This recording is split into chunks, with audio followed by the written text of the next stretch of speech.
Boa tarde para todos. Vamos iniciar nosso estudo, o estudo da constelação familiar. Hoje nós vamos estudar o tema turbulências familiares. Antes a gente vai fazer uma prece para iniciar o nosso trabalho. Vamos então elevar o nosso pensamento a Deus, ao nosso Mestre amado Jesus e à equipe espiritual que nos conduz nesse trabalho, rogando as bênçãos, Pai, a assistência que necessitamos para esse momento, e que possamos todos juntos, com entendimento e compreensão da mensagem que será estudada, conversarmos, participarmos ativamente desse momento com o nosso entendimento, com as nossas experiências, de forma a tornar bem enriquecedor esse estudo. Então, agradecendo a Deus por mais essa oportunidade, vamos iniciar o nosso estudo de hoje. Bem, até o momento estamos eu, o Gilfran, a Vera, Fernanda, já deu um branco aqui, viu? E a Cláudia. Claro que ao longo do estudo poderão chegar outras pessoas, mas a gente vai aqui conversando. Hoje o nosso amigo responsável pela tarefa não teve ainda como chegar. É possível que ele chegue ao longo do estudo, mas a gente já vai se adiantando aqui nesse tema bem interessante, que é turbulências familiares. Opa, chegou. Olá. Sim, senhor, já. Você fica à vontade. Que é você mesmo responsável pelo estudo de hoje. Eu já estava iniciando. Mas é claro que eu não vou tirar de você. Nesse momento, com certeza, você se preparou. Então, mais um Jacques, todos puderam chegar ao longo do estudo, vamos aqui conversando. Como é que foi a semana, pessoal? Foi boa? Passamos em paz, carnaval tranquilo, né? Na cidade, graças a Deus. Em paz, em família, isso é bem importante. Pode começar. Já. Vamos aqui nas turbulências familiares.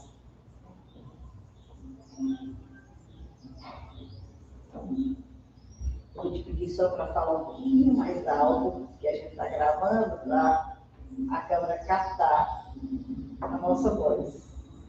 Tá bom. Sobre a questão de turbulências familiares, né?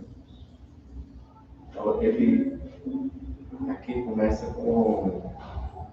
falando sobre a constelação familiar e os primeiros sinais de desajustes. Ou seja, aqui ele começa a enfatizar sobre a educação e a necessidade, ou seja, na família, a gente observar esses sinais, né? Que são sinais que, se a família está estruturada e tem o Evangelho como base, né? Como fundamento, é um ponto inicial para começar esse processo de reajustamento, de orientação. E ela traz que a família não é apenas um grupo biológico residente sob o mesmo teto. Existe aqui a necessidade da fraternidade, existe a necessidade da evolução, e isso se faz pela convivência, pelas relações, a fim de ampliar os sentimentos do amor e futuro em relação a toda a sociedade. Porque ela começa a trazer essa ideia de que a família, essa pequena sociedade, é ali o espelho da nossa sociedade maior, né? Estamos aqui nesse órgão, as relações sociais que virão a acontecer exterior à família. Ele diz também sobre a convivência, e nessa convivência, pelo fato de existir as imperfeições, pelo fato de a gente trazer, tanto da anterioridade como também das relações atuais, começar a ter os desajustes, os desarranjos, né? Os desentendimentos. Né? E aí, isso é compreensível que surjam, né? esses descontentamentos.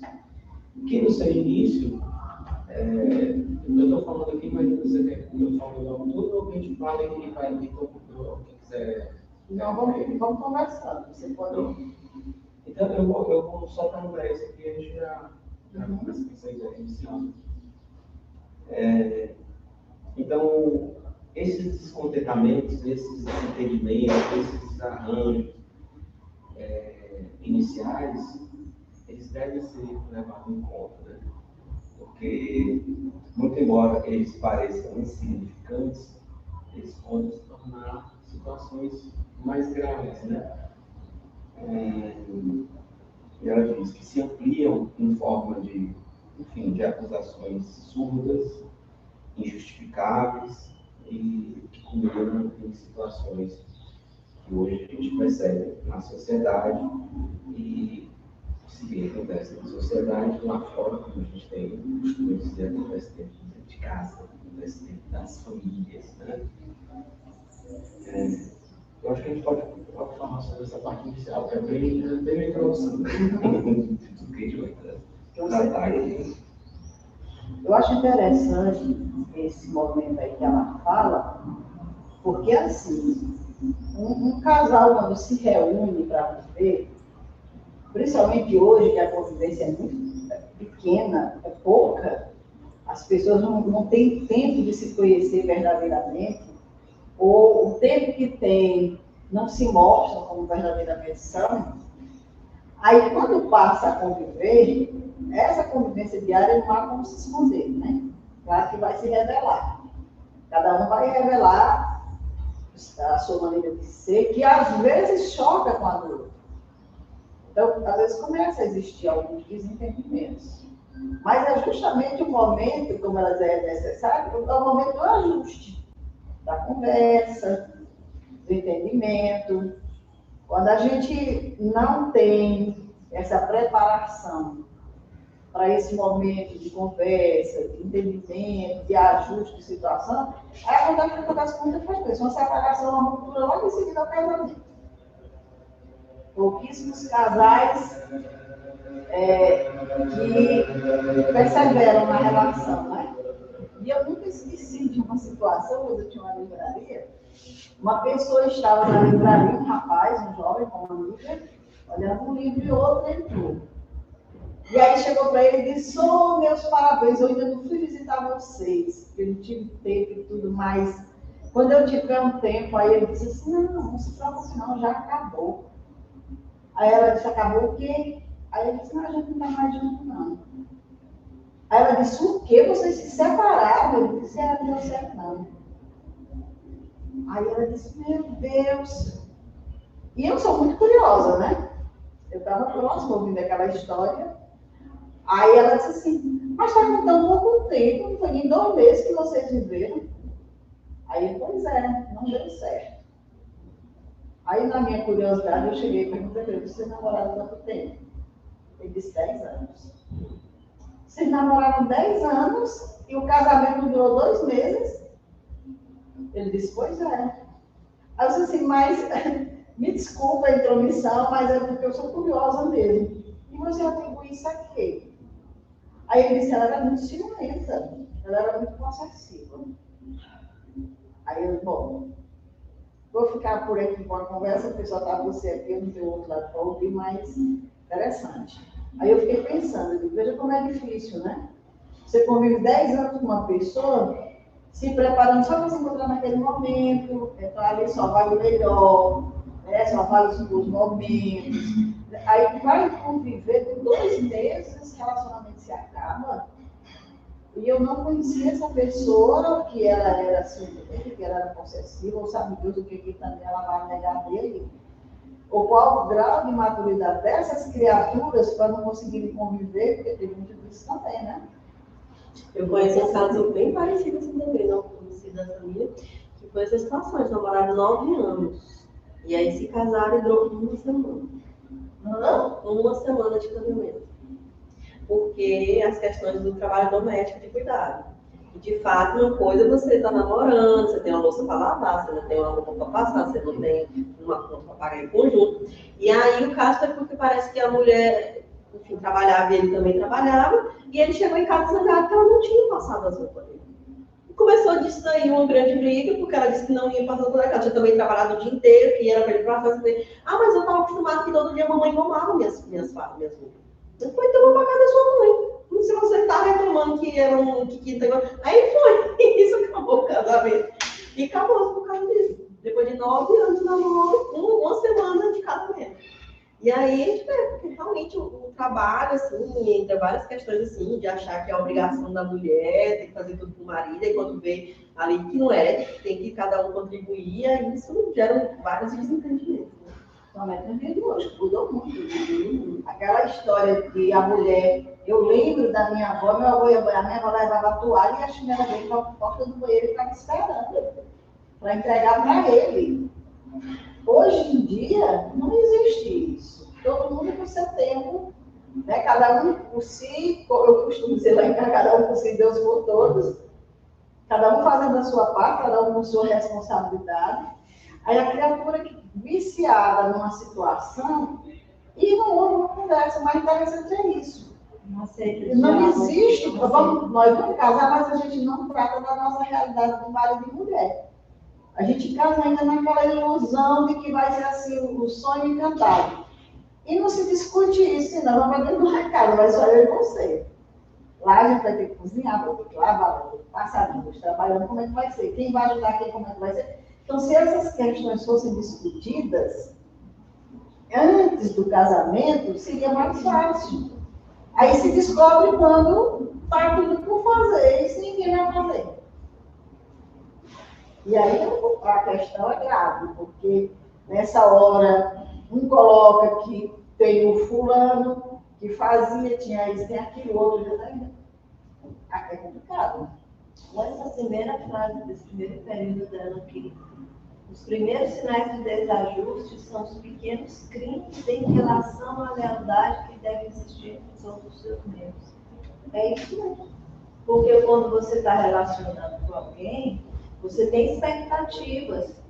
Você namora com uma pessoa e tem uma expectativa quando casa. Quando chega lá, vê que não é nada daquilo. Aí o que ela chama aqui, os pequenos crimes em relação a lealdade, o outro se sente lesado. É assim que a gente se sente quando a gente se decepciona com alguém. Você se sente enganado, lesado, traído. Meu Deus, não é o que eu pensava. Fulano não é o que eu pensava. Essa vida não é a que eu queria. E aí, dificilmente a gente pensa que também lesou o outro. A expectativa é outro, né? Isso é mútuo. Eu acho interessante, quando você diz que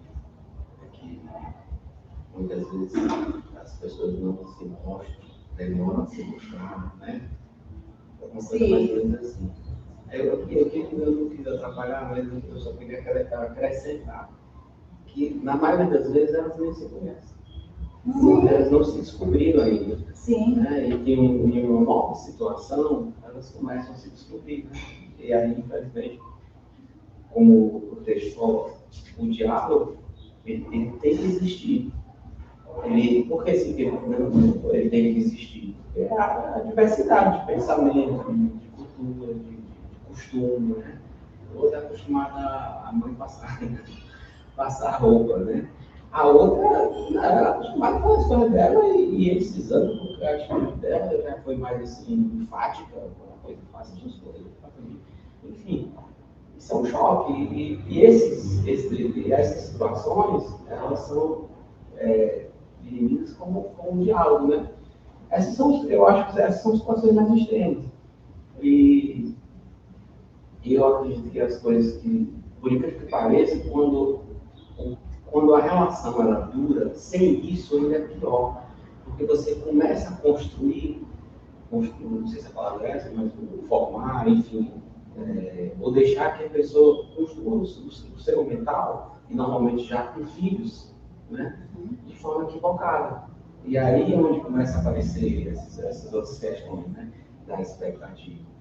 E eu não concordo muito. Acho que a expectativa que cria somos nós, então a gente tem a responsabilidade dela. Mas na relação, não, tudo bem.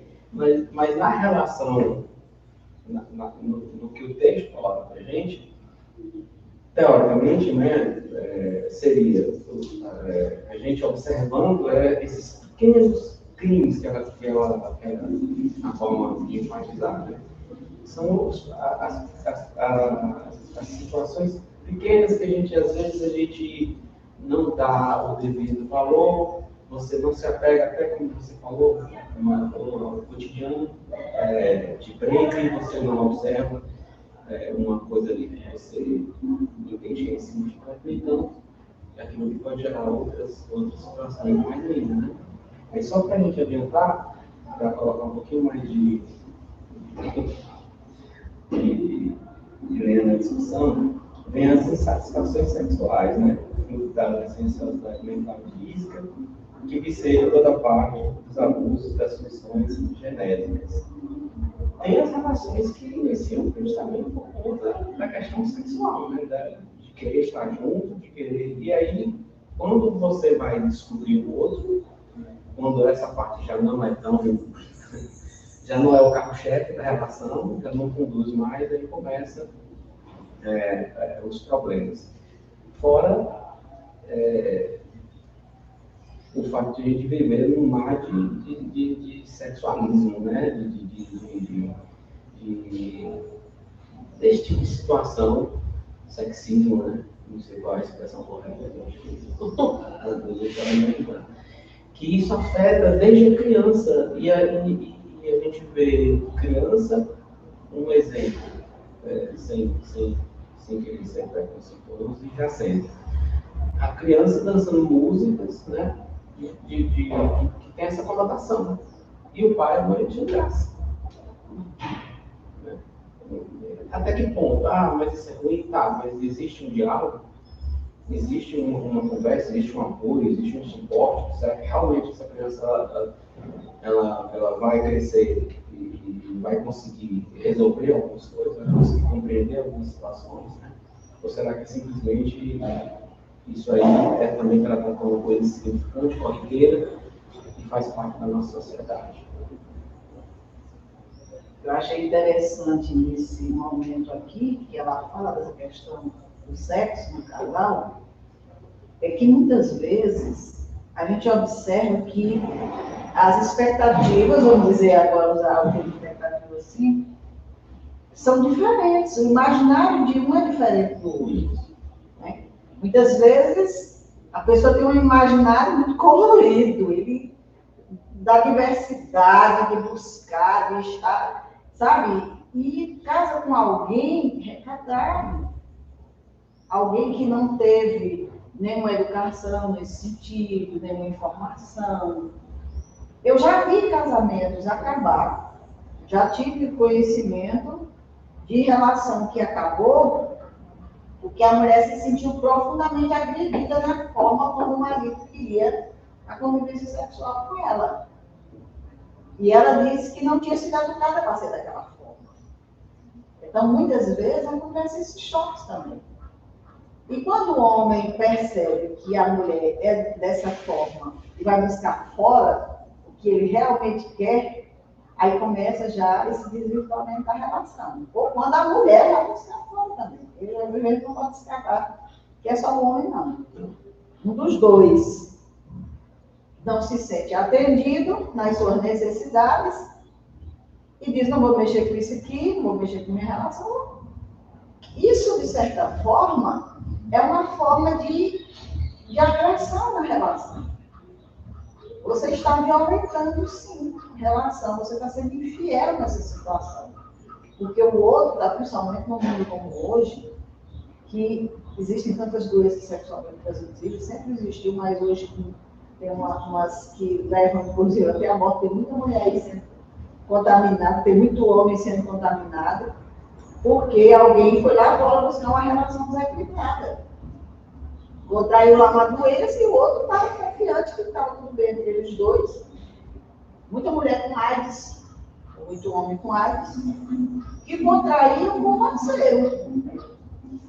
Por quê? Porque o parceiro foi leviano. Então, existem essas situações que também geram choque dentro da família. E olha, eu acho assim, algo muito necessário que houvesse assim, uma preparação inicial, porque as pessoas, se elas não conversavam antes, imagina quando surge o atrito, quando surge a discussão, quando surge a necessidade, será que elas têm condição de sentar realmente? Olha, o nosso problema é esse. Eu vejo isso dessa forma, você vê dessa forma. Mas a gente está junto. Qual a forma que a gente vai encontrar aqui? Para a gente andar juntos, né? Aí vem a questão da vaidade, do orgulho, do egoísmo, tudo junto, que cada um quer que o outro ceda. Eu sinto falta disso. E geralmente a gente diz assim, eu sinto falta, mas dificilmente a gente diz assim, você sente falta de quê? Vou começar. Né? Então, a gente vê que numa relação falta muito mais. As pessoas, às vezes eu vejo, preparam casamentos belíssimos, milionários, daqui a pouco não dizem, acabou. A gente fica dizendo, qual foi a preparação que houve realmente?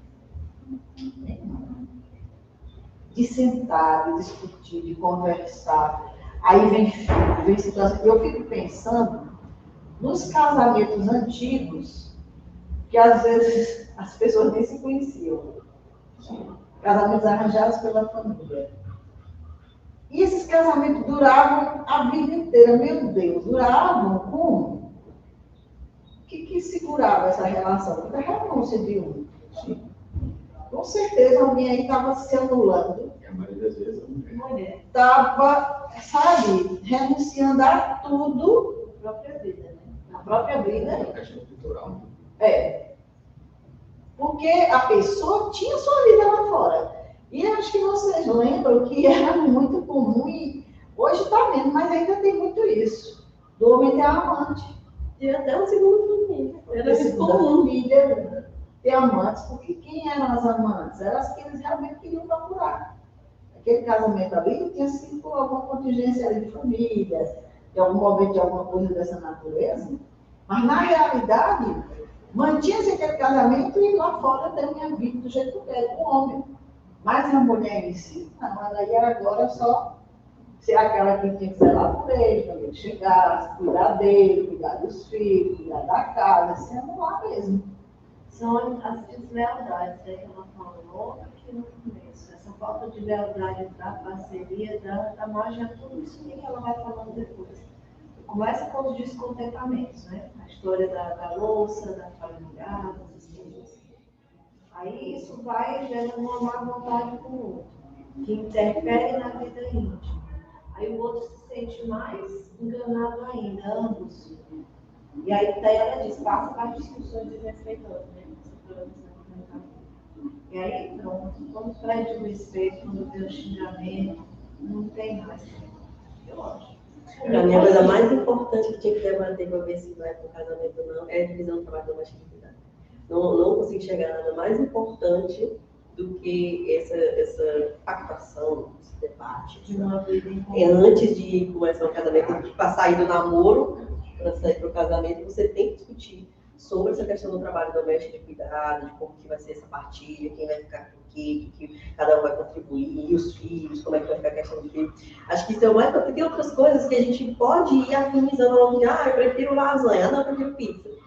Um dia a gente come lasanha, no outro na semana eu como pizza. Agora o cara chega, não, eu não vou lavar louça de jeito nenhum, porque eu acho que não é papel de homem. Tchau, beleza. Nunca vou casar com cabeça. Então são coisas que a gente tem que ver antes de casar. No caso do meu marido, a gente tem muitas diferenças. Mas essa é uma das coisas que me caracteriza. Ele assume o trabalho doméstico de cuidado. Faz nada mais que é a obrigação dele. Mas, se não fizesse isso, não dá. Dá para eu perdoar outras coisas. Ele gosta da música Ré do Satanás, que eu não gosto. Enfim, tem várias coisas, né? Que a gente é bem diferente. Ele acha que eu sou bem crente e tal, não sei o quê. Mas, no que é essencial, que é o trabalho doméstico de cuidado, nós temos a mesma opinião. O que torna a vida viável. É possível. Estamos há 10 anos juntos, amando e querendo bem. Eu acho interessante também que ela enfatiza a questão do diálogo, né? Que é o que você fala. antes mesmo do casamento, ter diálogo, né? Mas às vezes não tem esse costume de ter diálogo, né? Os pais não educam os filhos nesse sentido. Exatamente isso. Porque você vê que a gente vem falando, mas a gente ainda não chegou na questão dos filhos.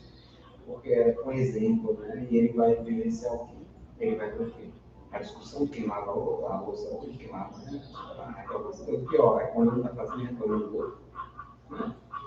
Então, tem todas essas situações aí. E aí, os atenuantes e os agravantes, né? E ele fala que, ela fala que sobre essa fase de desajuste e de fragilidade psicológica.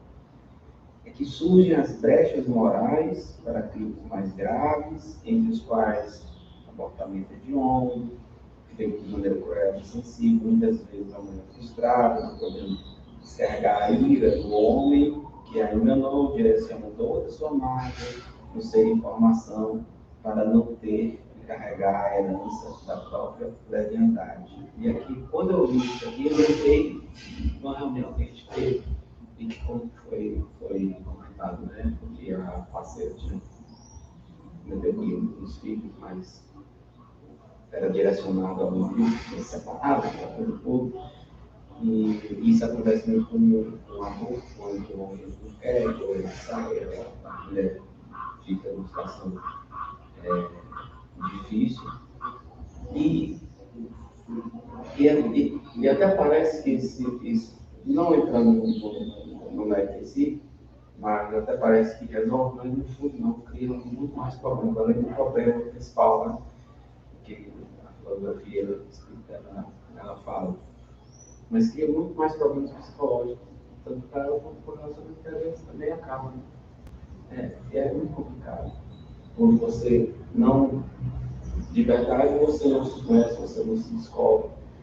Porque você estaria mais fortalecido numa situação de desajuste, numa situação de conflito. Né? Numa situação onde você pensa uma coisa e a pessoa pensa outra. Né? Mas quando ambos não fazem isso, e o diálogo não é a principal ferramenta, porque um se sente e o outro também se sente, um se sente magoado ou traído, um se sente. Aí, geralmente é o afastamento e a dor. E gera os traumas intergeracionais, né? De uma forma de se relacionar que vai impactando a forma de relacionar dos filhos, que vai impactando sucessivamente, né? E isso a gente não tem nem noção, nós enquanto pais, o quanto a gente impacta na vida dos nossos filhos, a forma como a gente se relaciona com o parceiro, quem vive com o parceiro dentro de casa, né? Como os filhos aprendem, como eles vão reproduzir isso na vida, ou não, vão ter comportamento completamente oposto por causa disso. Por exemplo, hoje, eu não bebo nem meu marido bebe. Isso para mim é uma coisa fundamental. Porque meu pai bebia muito. E chegava em casa, brigava com a mamãe, era muito grosseiro, tinha muita briga lá em casa com carro de cerveja. Eu até brinquei, dizendo que a minha infância inteira foi num bar. Se você ia concentrar, tinha que ter me salvado do bar, pelo amor de Deus. E hoje, por exemplo, eu não quero beber, eu não bebo, eu não faço festa na casa, eu não deixo ninguém beber, eu sou um pouco radical. Então, eu tenho a festa de aniversário na casa, é só botar laranja. Não tem negócio de ter laranja, no máximo um suco ali, água de coco, negócio de cerveja não. Então, eu realmente, e meu marido também pelo mesmo motivo. Porque o pai dele chegava muito bêbado em casa, teve muita confusão por causa de bebida, inclusive meu marido é mais radical que eu ainda na adolescência experimentei um vinho, ele nunca nem experimentou. Devido ao trauma dele ser bem maior do que o meu em relação ao pai e à bebida, isso impactou demais na vida dele. E aí eu fico assim feliz com alguns impactos que eu vejo nos meus filhos, por exemplo, que no colégio perguntam, não sei o que, Carolina, quem é que lava a louça e arruma a casa? Não, papai. Aí ela acha estranho que na casa das crianças é a mãe. Não, mas na minha casa é o pai. Como é que na casa da sua mãe? Não, na casa a mamãe não lava a louça. Só quem lava a louça é o papai. E ela acha estranho nas outras casas ser a mãe. E, por exemplo, a gente às vezes começa a discutir uma coisa que é uma besteira de um filme, eu e a Júlia. Tu não ouviu, cara? O cara que era aquele ali, aquele não sei o que. Vocês estão brigando por acaso? Vocês estão brigando? Cara, isso não tem grito brigando. Eu acho que a gente está conversando um filme, tu acha que isso aqui é briga. Então, glória a Deus, meu filho. Tu não sabe nem o que é uma briga de pai e mãe e acha que eu aqui gastando um filme, isso que é briga. Então, a gente impacta muito, nós pais, temos que ter essa convicção. Então, às vezes eu vou discutir com a Alexandre, todas as vezes a gente pode estar brigado. Na frente de mim, não parece que a gente está brigado. Aqui normal, e a gente no quarto, fecha as portas. você falou de manhã, depois que eu não gostei, se tanta importância do diálogo, de conversar, e tentar proteger o máximo que der dos filhos, porque às vezes os pais não estão nem aí, briga na frente dos filhos, grita, violência doméstica, traumatizante. Aí uma criatura dessa vai com uma relação totalmente despreparada, se depara com uma criatura no mesmo nível que ela, que tipo de relação vai ter? Ou se depara com alguém que tem uma certa preparação, não vai, a pessoa seja caridosa demais para mudar essa maneira de ser da pessoa. O choque vai surgir, o desrespeito vai surgir, muitas situações. E eu sempre penso sobre isso, quão pouco a gente conversa com os filhos sobre essa questão. E a gente sabe que eles não se preocupam com a boa escola, a melhor escola, tudo do melhor para o filho, isso e aquilo. Daqui a pouco ele assume uma relação. Hoje, os filhos vêm primeiro, de repente os filhos vêm. E aí, qual é a preparação dessa criatura? É muito difícil ter um, porque acontece às vezes, de ter aquele que assume que vai ser preparado, porque ele sabe que existem os espíritos que têm sua bagagem espiritual mesmo, de vivência. Mas é muito difícil. E as crianças fazem isso. Né? Então, assim, não é um ambiente, a família, a gente pensar dela realmente, ela é um espaço ainda que requer muito na nossa atenção. Muita. Não é pouca, não. Essa nossa discussão aqui não era para ser nem só nossa, é com os filhos também. Porque quando a gente abre uma roda de conversa, por exemplo, nesses dias que a gente já tem filho, já tem neto, já tem neto, e senta todo mundo num terraço, como às vezes acontece na casa, e surge uma questão aqui, dali, todo mundo conversa, cada um diz seu ponto de vista, disse daquilo, isso é muito bom. É muito bom porque ali cada um vai aprendendo. Cada um vai aprendendo. Hoje eu estava lá no terraço e a minha caçula disse assim, se a mais próxima dela tinha visto um vídeo que ela tinha mandado, né? Aí ela disse, não vi nada. Eu ri tanto desse vídeo que a mãe dizendo assim, como ela criou o filho, né? Como minha mãe acha que foi a criação dela, como foi de verdade. Como é que foi de verdade, né? Então, assim, elas comentando isso, daqui a pouco surgiu a lembrança disso, daquilo, meu Deus, tá assim, não sei o que, ou não sei qual, não sei o que, tudo. Já hoje, numa discussão com os filhos assistindo, com os netos ali perto e tudo mais, então termina que todo mundo sai ganhando com isso. Mas quão poucos fazem isso, né? Às vezes não tem nem a oportunidade de se reunir, se juntar, sei lá. Você queria falar com o professor Paulo ou o Jacques? Não, eu só. Você falou que é reserva de memória, né? A questão da família, eu acho que isso é o principal. A questão dos problemas familiares, não é gerar o problema de forma isolada. É a questão do conhecimento de si mesmo, né? E você saber o seu papel dentro.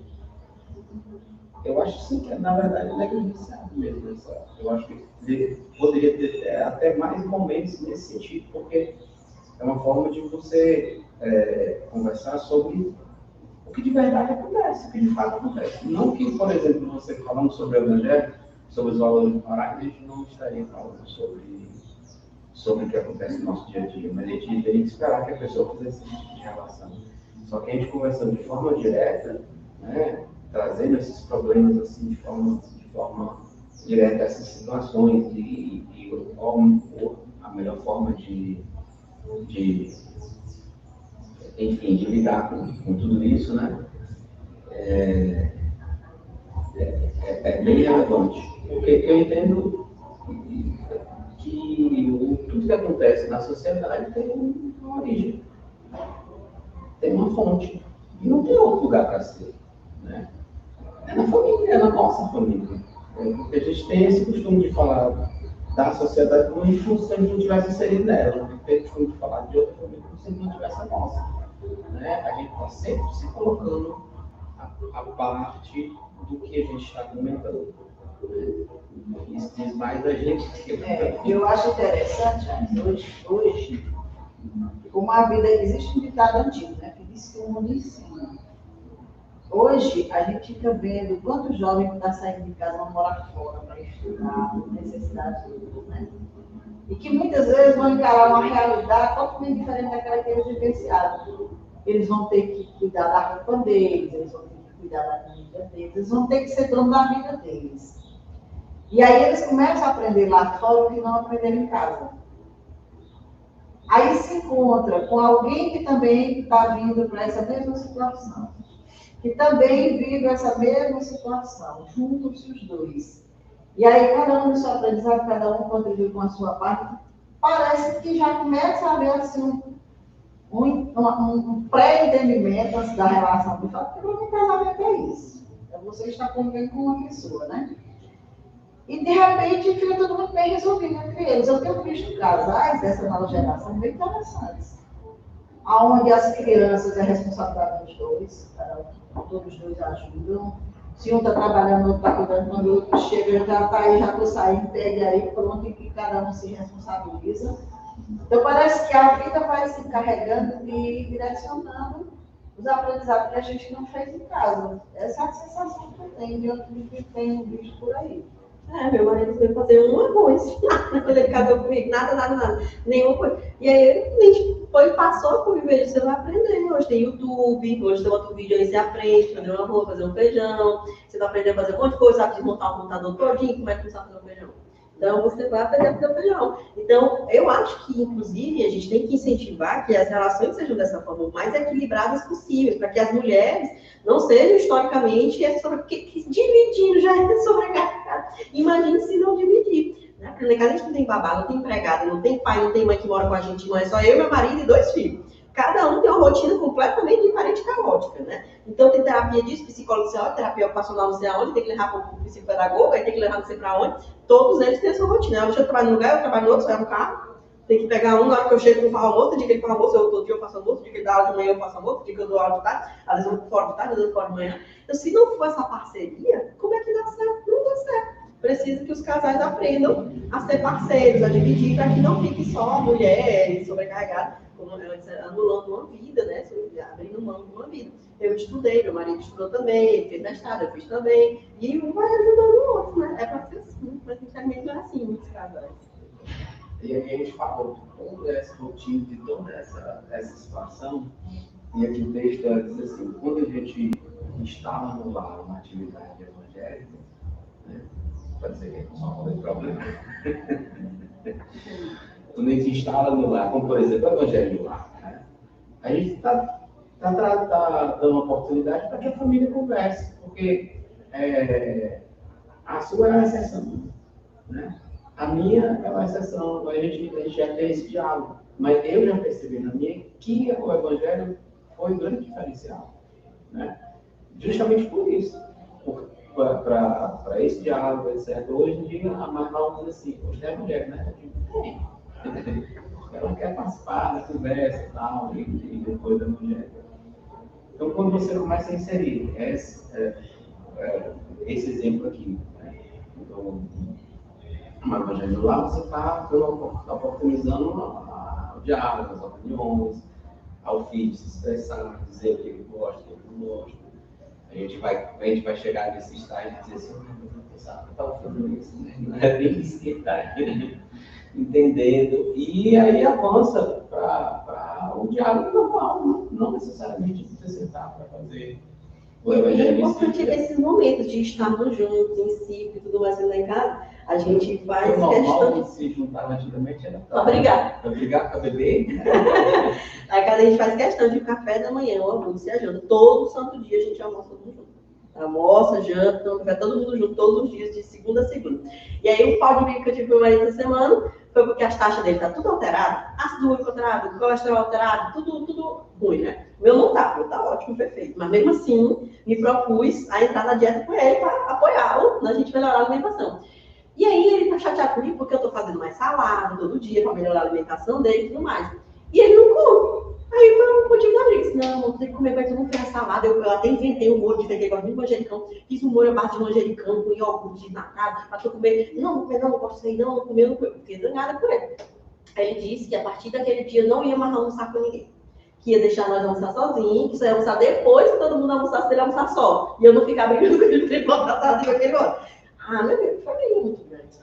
Você não vê a importância do contato da família. Esse é o momento que está todo mundo ali junto, que a gente passa o dia todo, cada um com suas atividades, mas está ali sentado, todo mundo na hora do almoço. Isso é importante para a formação do menino. Se você não quiser ficar brigar comigo, vai fazer pelos seus filhos. E tá ali sentado todo dia. E isso é tão importante, pode parecer uma coisa besta. Não é uma besta, tem que almoçar. Mas isso é muito importante. A hora que o Nicolas chega e diz uma coisa na escola, eita, hoje o João lá na escola, que o colega dele fez isso e aquilo. Hoje a escola tem que levar isso. A Carolina fala, eita, amanhã é o dia da festa, que eu tenho que levar isso e aquilo. E vai todo mundo, um ajudando o outro, um conversando com o outro. E isso é importante. Antigamente tinha esse hábito, eu acho, nas famílias, a mamãe conta do vovô, tinha que almoçar todo mundo, na hora que o vovô vinha da loja que ele tinha, no mercantil, aí era a hora que todo mundo vinha para a mesa e todo mundo sentava comigo. E hoje eu vejo que as pessoas não dão muito valor a isso, não. Cada um come até no quarto, as pessoas comem até no quarto, bota o prato em cima do negócio e bate em televisão. Eu acho isso estranho. Eu, em casa, eu sou de 1920. Vai sentar todo mundo na mesa, vai todo mundo comer, e eu acho isso assim, essencial, esses momentos de estar todo mundo junto. Momento família mesmo. Tem a oportunidade de ver um ajustezinho no comportamentozinho aqui, né? As coisas insignificantes, né? O que ela falou aqui é justamente esse parágrafo que tem aqui, ó. Educando-se a mente enquanto juvenil, respeito à vida em todas as suas expressões. Formam-se mulheres e homens de bem para o futuro, capazes de servir a sociedade ao invés de explorá-la, de iluminar a consciência do oposto de obscurecê-las, e ensinando-lhes liberdade de pensamento, de palavra, de ação, com dignidade e sofismável. Então, é justamente quando você também acontece de você ter uma pessoa que ela foi forjada nesse contexto, que aí vem um sentimento ou uma necessidade, né, de estar com uma pessoa que já não tem tanto assim, mas você auxilia, né, a diversidade, a importância do diálogo, ela vai se fazer presente, porque essa criança que você está forjando uma mulher ou um homem, ele vai ter esse hábito. Ele não vai ser, não vai permitir que uma situação adversa afaste. Não, ele busca o diálogo. Peraí, vamos resolver. Mas por que você está achando isso? Por que você está sentindo isso? E aí o diálogo, ele vai apagando as arestas, ele vai afinizando. E se vierem, se entenderem um pouco, eles vão continuar juntos. E a gente estamos juntos, a gente estamos em coletividade, a gente tem sim uma responsabilidade. Não tem como não ter, né? Porque você está sendo observado, né? E isso tem um peso, tem uma relevância. Mas a hora que a Vera quer falar, ninguém deixa. Desculpa, Vera, eu falo muito. Fique à vontade agora. Aí não vai Eu também. Então já tem todos, então não vai ter espaço. Eu senti que o Chitão quer falar alguma coisa. Aí eu. Tá interessante. Mas só essa questão aí do casal, tem muita questão também do ciúme, né? Muitas vezes você deixa de. Você está mais no meu exemplo. Quando eu era casado, no caso, tinha muita questão do ciúme, por exemplo. E a questão do medo. O ciúme, ele às vezes traz, né? Às vezes você querer manter aquela tranquilidade, tudo, você às vezes fica, aí tem questão do medo, de não brigar e tudo. Então, muitas vezes você deixa de ter uma amizade, por exemplo, né? de cumprimentar uma pessoa, dar um abraço, chega aqui, dou um abraço na Vera. Coisa que quando eu era casado, apareceu uma mulher soubesse que eu desse um abraço em alguém, pronto. Né? É como se fosse, já teria alguma coisa. Alguma coisa. E já tive também, como a gente trabalha também, tem algumas operadoras que irmã que é mulher, né? E você precisa atender o telefone, ela vai pagar um contrato, uma coisa, não vai deixar isso ali na outra concessionária, a pessoa levar e tudo. Então tem essas coisas. E você às vezes deixa de fazer o curso de uma dificuldade, aquela coisa que sempre tem aquela parceria, né? Ou já não tem essa parceria, né? A minha esposa chegou a se formar, eu não, fiquei mais cuidando do menino, que era mais para ela poder, mas eu acabei ficando me recolhendo e a gente não teve aquela conversa, que essas coisas, também me incomodei. Mas a questão do ciúme, ele também ele traz muita essa turbulência, né? E se você não controlar, Que gera muita desconfiança, né? E quando começa a desconfiança, aí o relacionamento sai do seu normal. Segurança, uma série de outras coisas, e aí não tem como o carro da família dar no trilho certo, né? Sim, senhora dona Mara. Mas todos esses pontos que vocês trouxeram, como são importantes.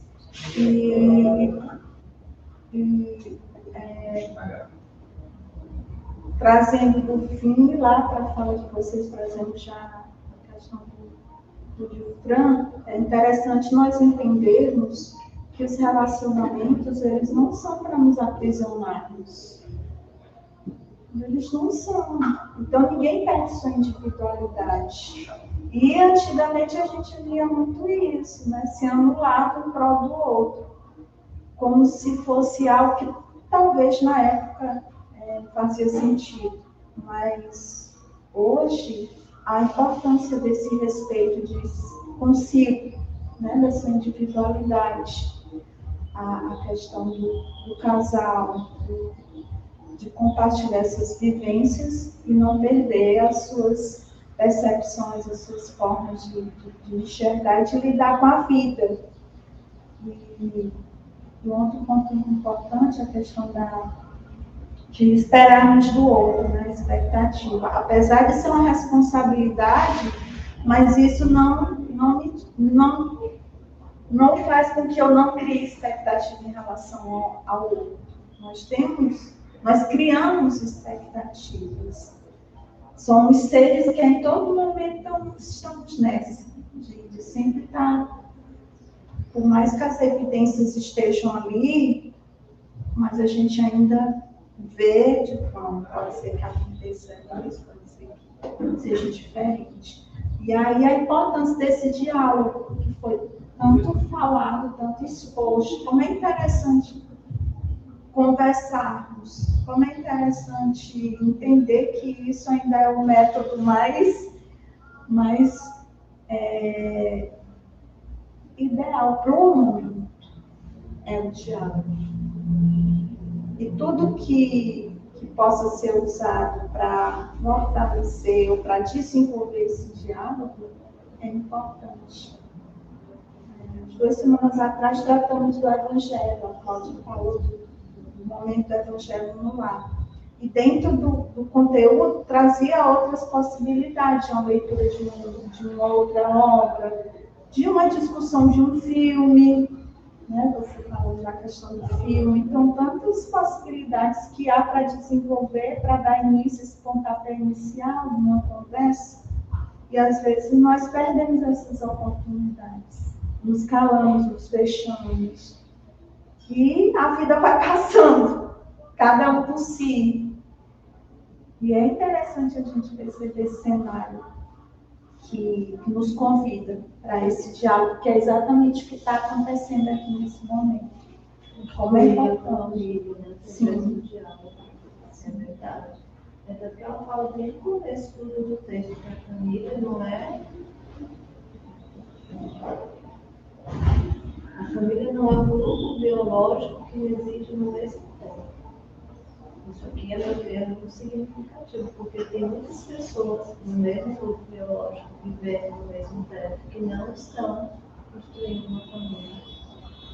Exatamente, até o direito brasileiro hoje evoluiu e já reconhece o laço de afeto e afinidade muito mais do que o sanguíneo. Dá lá na vara de família de processo de reconhecimento de paternidade socioafetiva, inclusive às vezes sobrepondo ao processo de biológico, por exemplo. Aí tem uns pais, por exemplo, tem uns processos que eles entram agora, porque ele assumiu a paternidade socioafetiva, mas ele separou da mãe, e aí entrou com um processo para deixar de pagar, para não pagar a pensão para o menino, para tirar a paternidade socioafetiva. A justiça nega. Não, já houve um cativar, já foi construída uma relação entre pai e filho. Não é uma coisa que amanhã você entra com o processo, pronto, eu quero mais ser pai desse menino, eu vou pagar. Você vai pagar a pensão sim. Você vai continuar sendo pai, você deixou de ser marido.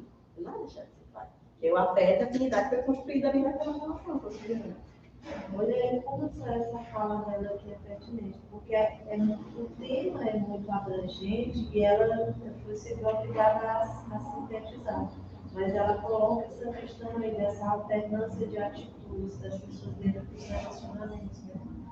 Então, quando ela fala de descontentamentos que se agarram na sensação sexual, que vira uma discussão desrespeitosa, que chega a uma agressão física, uma coisa mais séria, e ela cita aqui o abortamento, ela diz aqui, ó, o amor que um dia pareceu existir entre os parceiros transforma-se em ressentimento, agravando a situação que poderia ser contornada mediante conversação fraternal e franca, compreensão e respeito pelo outro, a quem se vincula emocionalmente.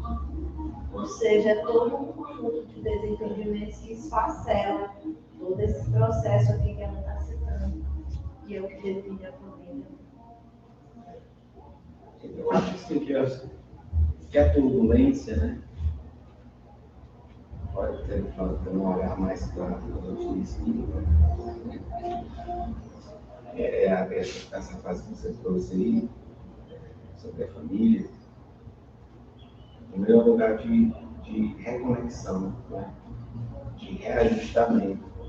Quando a gente tem esse olhar, a gente tem uma compreensão um pouco mais diferente, porque a gente busca o sentido, né? Da situação. E eu digo, o transtorno, ele é importante quando você vence esse transtorno. E a gente consegue vencer através do diálogo, né? Eu estou falando de um diálogo, inclusive, comigo mesmo, né? E aí eu preciso ter esse diálogo comigo, eu preciso me aprofundar mais naquilo que eu estou sentindo, conhecendo as emoções, né? Usando a emoção como uma forma de me conhecer e tentando vencer essa turbulência, porque a turbulência existe por conta da diversidade de pensamentos diferentes, de conceitos, de cultura, de educação, que deixa a gente com visões diferentes, não são certas ou são erradas, são diferentes.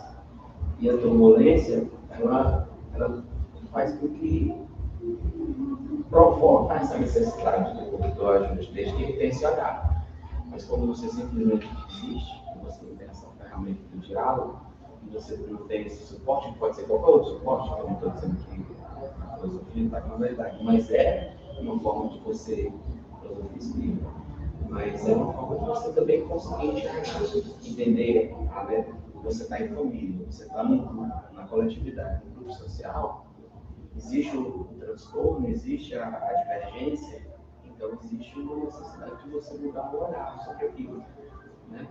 E não é simplesmente olhar aquilo como se fosse uma coisa externa, mas olha para dentro de você, né? E olha também em volta para aquela situação e para o outro. Então, a turbulência ela provoca ajustamento ou reajustamento, ela une mais quando tiver essa visão, e ela também fortalece mais os filhos, né? Porque às vezes você vive numa situação e você quer proteger muitos filhos, você não está protegendo de verdade, né? Você está moldando ele para ele eles simplesmente não sabem lidar com as adversidades. O diálogo, ele sempre acontece.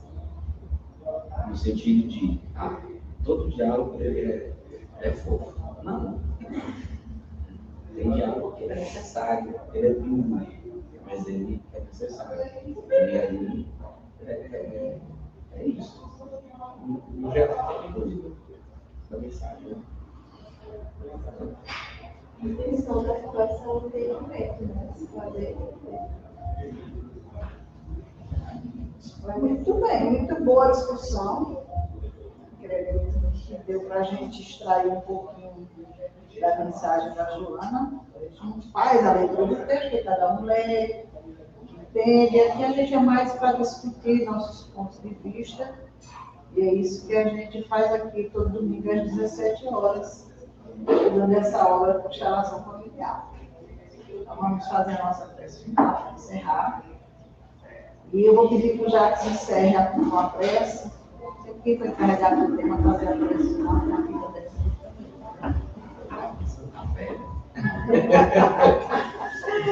Então vamos lá.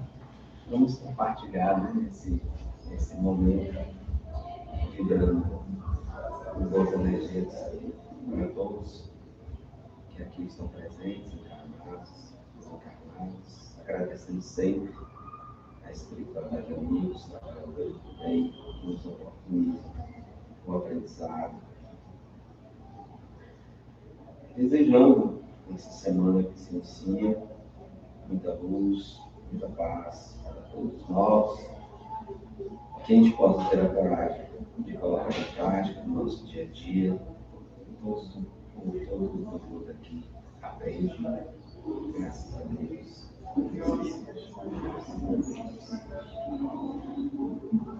Assim seja.